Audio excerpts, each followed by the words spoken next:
Pessoal, a Kusama segue muito feia, mas tem desenhado fundos ascendentes desde a mega agulhada de 11 de outubro, onde ela fez a mínima em 16,56. A mínima do dia 12 de outubro ontem ficou em 16,60 e a mínima de hoje até agora é 16,80.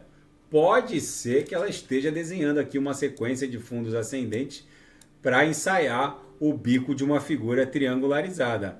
Tem muita gente aqui no canal preocupada em saber qual vai ser a grande solução de camada zero que vai imperar na expansão da Web3. Ontem eu fiz um vídeo falando sobre a Atom, que goza de uma plasticidade e uma interoperabilidade com outros ecossistemas, principalmente a EVM, a Ethereum Virtual Machine, a interoperabilidade entre as blockchains que integram o ecossistema Cosmos, cujo token de governança e o gás alternativo é a Atom, já existe.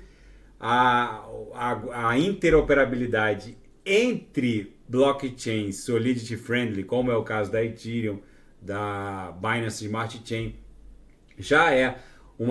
vai ser uma realidade cross-chain no ecossistema Cosmos. A Polkadot, muito provavelmente, e a sua canário, a Kusama, vão acabar se integrando a esse protocolo IBC, né, Inter-Blockchain Communication do ecossistema Cosmos. Na minha leitura, vai ser um grande hub de camadas zeros que vão se interconectar. Não dá para saber exatamente como isso vai se desdobrar, mas deve acontecer nesse sentido. Tem muita gente preocupada em saber qual vai ser a solução de camada zero que vai imperar. Na minha leitura, todos esses protocolos vão sofrer um update e todos vão se intercomunicar.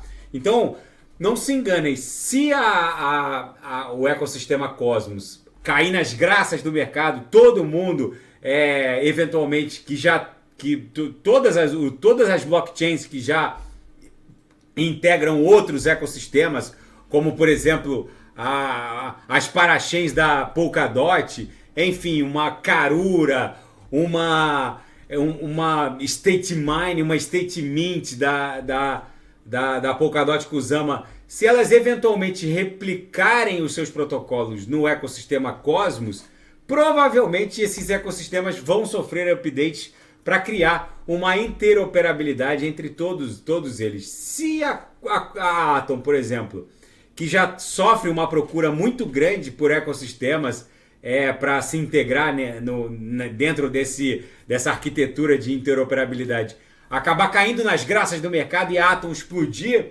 é bem provável que ela arraste todas as outras soluções de camada zero, como normalmente acontece. Quando uma altcoin ligada à inteligência artificial explode, as outras também são arrastadas para o mesmo hype. Na minha leitura, não há com o que se preocupar. É óbvio que a Kusama desceu tanto que tem gente achando que ela nunca mais vai visitar o patamar do all-time high anterior, mas pode eventualmente surpreender muita gente. É a leitura que eu estou fazendo. Um simples update numa rede autogovernada pelos holders pode sim criar uma interoperabilidade entre todas essas soluções de camada zero. Daqui a pouco eu volto, vou fazer Polkadot. Quem quiser sugerir alguma análise é só colocar nas mensagens abaixo. Grande abraço, até daqui a pouco.